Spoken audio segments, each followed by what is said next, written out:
Hey guys, I want to show you this one. This one is probably going to be really heavy. We got a dumpster pickup right now, and this guy told me, he's like, it's mostly plaster. I got a dog over here that does not like me. But take a look at this. We had a board under here, and my first indication was, oh, that's going to be heavy. Was when it broke. I looked up here, and it's mostly insulation on the top, but I know there's plaster, and I see some slats in here as well.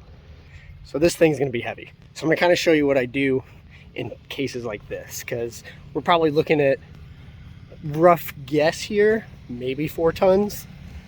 We'll see. I'll get it loaded and see how it goes. Wish me luck. All right, so in the dumpster trailer business, whatever what you want to call it, there's a lot of discussion about what's the best brand. I personally love MAXXD. This is my second MAXXD trailer.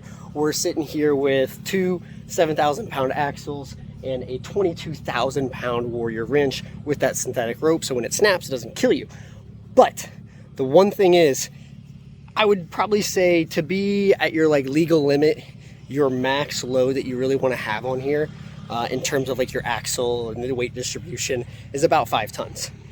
I will tell you firsthand, MAXXD can well surpass that. I'm not going to tell you how much for obvious reasons, but it can well surpass that ability. My last trailer picked up stuff well over that 5-ton range without a problem. But there are good and bad ways to do it. A lot of guys also ask me, how do you line this trailer up? I've had this trailer, it's so tough. So let me show you a little trick that I use. First off, usually what I'll do is I'll crank it in a way that when I come in, I kind of focus on these 2 points here. When I'm coming in, I look at this, but before it gets out of my view, I'm actually looking at this right here. So I'm looking at this part of the trailer, and a lot of guys, they start to look for that too late. So eventually the bumper covers that and you can't see it. So what I do is I try to line it up with that. But when that is out of view there, what I'm actually looking at in my mirrors are these arms. That's what I call them, little arms. That's what they use to stack them. But if you look, if you can line those arms up with the center of your fender, you're golden. You're lined up. Some guys, what they'll do is they'll kind of cheat and they'll put a piece of duct tape here, like a big yellow stripe, so that then when they look in their rear mirror or the rear glass of their truck, they can actually see that that's lined up. So that's another really good trick that I would do if you can. But what we're going to do now is I'm going to go get the remote and we're going to get this system lifted up and get this out of here. All right, so when I have a heavy load, there's one thing I always do. I always put my truck in neutral. That is just hands down the best thing you can do. The last thing you want to do is be jerking this trailer back and forth with the dumpster attached, and your truck's in park, you don't have the parking brake on, and you're just yanking your parking pin in your transmission back and forth. You're asking for a disaster. But like I said, we're probably ranging somewhere in here 3 to 4 tons. We'll find out once we get it weighed.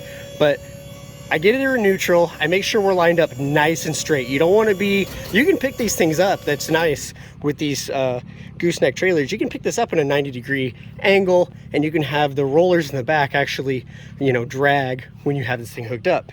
But in a case of a very heavy dumpster, and especially a very heavy dumpster in a grass situation, that's basically the last thing you want to do, unless you want to destroy your equipment and destroy your client's yard. So let's go ahead and get this hooked up.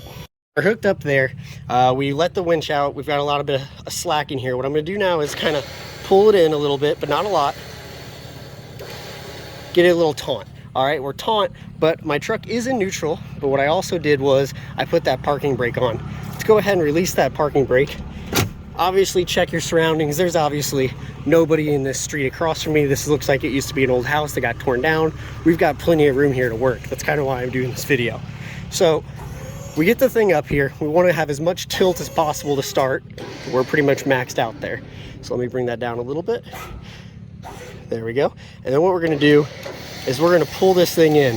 We're actually at this point just pulling the truck towards the dumpster rather than trying to bring the dumpster to us. This is where we're going to know, and I'm going to know right away, if this is pretty heavy. You get used to these systems and hearing how heavy it is. So let's see what happens. This is a new trailer though, so everything feels nice and squeaky clean. So it's a little bit different than my older one. Let's go ahead and yank that in. Yep, I just saw the hydraulic arm move there a little bit, so we definitely have some weight in this. someone started their car. Yes, there's definitely some weight, but what we're gonna do then is I've got it on the rollers. That was half the battle. Or I've got them on the rails. So now that we have it on the rails, what we do is we make our life a little bit easier and bring this up. See, there's some definite weight there. So we're gonna bring her up nice and, I'm not gonna say level, but we're gonna bring it down 50% of the way maybe. What I'm now gonna do though is I'm gonna go to the other side of this trailer and check my surroundings. All right, so we're definitely clear. Looks like the gutter was removed. We're not gonna be running under it. That's good. So now we are clear. I'm gonna walk around.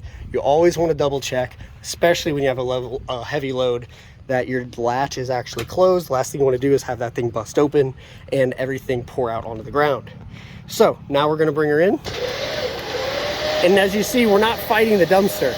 We're just letting the truck come towards the dumpster itself. And in this case, this is why you want your truck to be perfectly straight, because if it's not, what's gonna happen is you're gonna start to jump these rails. These rails are gonna, especially if your dumpster is too tilted. That's why I don't let my dumpster be up very high. I bring it in so at pretty much all times, this lip right here is actually catching the dumpster. That way it always, you'll even see on light loads, that lip as you're bringing your dumpster in will actually shift the back rollers to straighten itself out. See how I'm getting out of that? I don't want to be out of that. I want to keep it nice and straight right there. So we're just going to keep bringing it in. In this case, when you have a heavy load, you want to kind of stay clear of this rope, but the rope's actually a lot safer than a cable. A cable snaps, you can take your face off. These, they don't hold energy on these ropes, but they are incredibly strong. So we're going to keep bringing it in. This is very misleading. This is a very heavy load, but this is a brand new trailer. This is literally probably its only 5th or 6th pickup. So everything's working very well. Everything's fully charged. This system is pretty much perfect for something like this. If this was my old trailer, it would be grunting right now just to pull this on. So I can see right away a lot of weights in this thing, because you'll notice that just starts to go down right away. We're gonna get it in a little bit closer. I want the least amount of strain on the back as possible, so I want to get it as close to the back of this dumpster as I can before I actually set it onto the trailer. Obviously guys, I wouldn't normally take this long to do this, but I am giving you step-by-step instructions, so I am trying to cover everything. So what happened here is we're now at like our pivotal moment where we're gonna start to bring this dumpster down. So you don't want to do that, especially on a downhill, or, you know, if a car's in front of you, because if you do that and your car is in neutral, you're gonna shoot forward with all that momentum from the trailer into the street. We should be okay with the surface. It probably won't go. So now what we're gonna do is we're gonna go ahead and start lowering that down, and we're gonna feel the weight right away.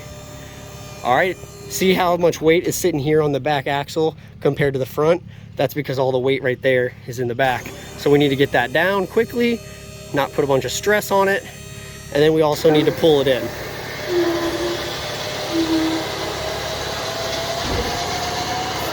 All right, there we go.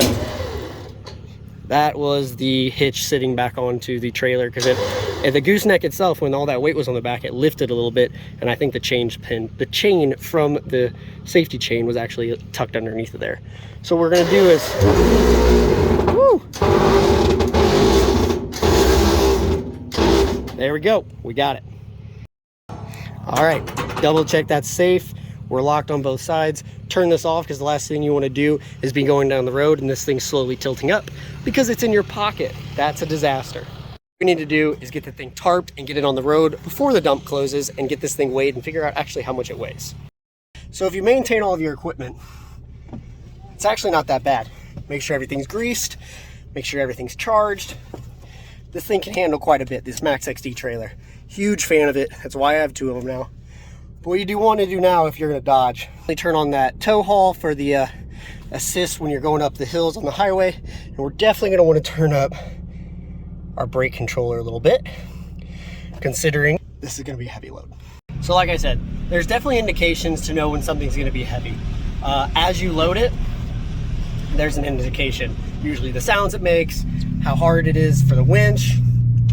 Then once it is loaded, there's other dead giveaways. How it feels when you start to pull away. Double check that your brake controller is working. Double check that you have a spare tire, because it never fails. The heavy loads will give you the flats. And also how much tire gap there is between your tire and your fender. It's a pretty good indication. Or how much squish you have in your tires while they're sitting on the pavement, sitting still. And also sometimes you'll notice one or two tires, you're like, oh, that tire's low. Oh man, I better get that, taken care of. But it's really not. Somebody, when they were loading something, put a significant amount of weight in one corner of your dumpster, and that is actually where a lot of the stress is. So I always encourage people when they're doing heavy loads to please, even everything out so we don't end up with that situation on the road. I've been doing this for a while. It's pretty darn close on my estimate of how heavy that is, but go ahead and see if you can get the exact weight. And I mean right on the money. You can give it to me in the tons or pounds. And if you get it absolutely right, and you are subscribed to the channel, so you have to be subscribed to the channel and you have to get the exact weight, pounds and or tonnage, I will send you a shirt, custom shirt. I'll ask you for your size and shoot it your way. I've got a hoodie going out to another guy from one of my previous videos. Just took me a while to get the size in, but that's getting shipped out here very soon, and I'd be happy to send another one to another subscriber here if you can get that exact weight. But it was heavy. And it's done, it's loaded. Like I said, a little bit of experience goes a long way, and the fact that that trailer is brand new, so it didn't make the situation nearly as dramatic as it could be. Definitely nothing close to my heaviest load, but definitely above average. So there's a lot of things you can do, like putting the truck in neutral and a couple other tricks that really reduce the wear and tear on your equipment, especially your truck and your winch. I'll show you one more thing once I get stopped that can really improve the life of your winch over the course of thousands or hundreds of pickups. So I'll show you that once I get stopped, so stay tuned for just a second. All right, so I got stopped, and I'm going to show you one last, I'm going to say life-saving dumpster rigging trick that you can do to really pull up a heavy load on these MAXXDs, or really any dumpster trailer that you have. And that's one of these. If you don't know what one of these is, get familiar. This is a snatch block. If you're into jeeping or going off-road, somebody that you ride with has one of these, because they can save you from a really stuck situation. And I'm going to try to give you, with one hand, just an idea of how these work. It's going to be a little bit hard with this trailer because I don't actually have this set up done yet, because I haven't taken the time to fabricate it since this trailer is brand new to me. But give me just a second, I'll show you. All right, so now imagine that you're getting hooked up to a dumpster, and normally what you do is you would tilt the bed down and you would hook this up to that D-ring. Well, instead of doing that, if it's going to be a really heavy load, what I would do is I would take a snatch block here, and this got a lot of neighbors around here. This is actually how you would hook it up. You would run it through here, and again, guys, I'm doing this with one hand. And I want you to picture now having a hook on this piece right here, okay? You have a hook here, and that hook itself would hook onto here. And then this piece right here would actually swing back around, and it would go up towards your winch. Over by your winch here, you would actually have either a D-ring welded here, or both. And that way you can actually then bring that hook that it was originally for the dumpster, and you would hook it onto here. So you basically would create like a loop, and that pulley then actually doubles the capacity of one of these winches. That's probably the only complaint I would have about a MAXXD trailer, is that it doesn't actually come with a location to hook up a snatch block. I have looked at this piece down here and always wondered if, am I supposed to be using that for a snatch block? But I highly doubt it. It's not very sturdy. I'm really trying to still understand what this piece is for. Maybe in a tight pinch you could use that, but I think, in my opinion, that would probably bend over time. So what you would typically do is you would have D-rings here, or a lot of guys, what they'll do is they'll build a frame around this, and then back here, and then they'll reinforce it and then they'll have a lock pin that they can put right here. That way it's perfectly straight with the winch, and it's very well reinforced. They're not going to worry about bending anything or tweaking anything. And like I said before, it doubles the capacity of that winch, which also saves on the longevity of it if you're using it all the time. I'm fabricating something very similar to that on my other backup trailer for these heavy loads, because I just replaced it with a cable. The cable's twice as long as what I would normally put on this rig, but with that twice as long cable, it allows me to loop all the way back to the other end and still have plenty of cable left. But do keep in mind, if you're going to be using a snatch block all the time, it is a much slower process. It's got a lot more cable to go through, or rope to go through, so it is going to pull much slower, but it is going to pull much heavier. And if you're doing light loads with the snatch block all the time, you really are just going to create a lot of longevity for your equipment. So I honestly just suggest, even if you don't have this set up on your rig, you should still have one, because there are situations where you might need to wrap around a tree or something, and these snatch blocks just come in handy from getting yourself out of a really tight situation. And like I said, there are anchor points that you could probably put that snatch block onto, or the hook itself, I guess, not the snatch block. You could hook those onto it in a pinch, but I would not be doing it all the time. You are going to bend things, you're going to tweak things, and obviously that's not the goal here. The goal here is to save the equipment. So get yourself a snatch block. They're incredibly handy. All right, guys, I hope that made sense. I know that I don't have the snatch block set up on this trailer, so I'm not going to be rigging it up to do that, but I will show you in the future once I have my other trailer set up with one, and we can do it live. That way you can actually see how it really works with a heavy load, or just a load in general. But I'm gonna get on the road. I actually need to get this dumpster off to another location, and it's quite a ways down the road, so I need to get going so I can get to the customer on time. But I hope you like the content. If you're considering MAXXD, I'm just telling you, I've got 2 of them. There's a lot of debate on what the best trailer is. I like the quality of the MAXXD, and I've got 10 or so dumpsters now, so obviously I'm an advocate. Not sponsored to say that either. But if you like the content, please subscribe, like, follow, and I hope to see you on the next video. And don't forget to take a guess at that weight, and I'll get out a t-shirt to the guy who gets it absolutely correct and is subscribed to the channel. Have a good one, guys. Catch you next time.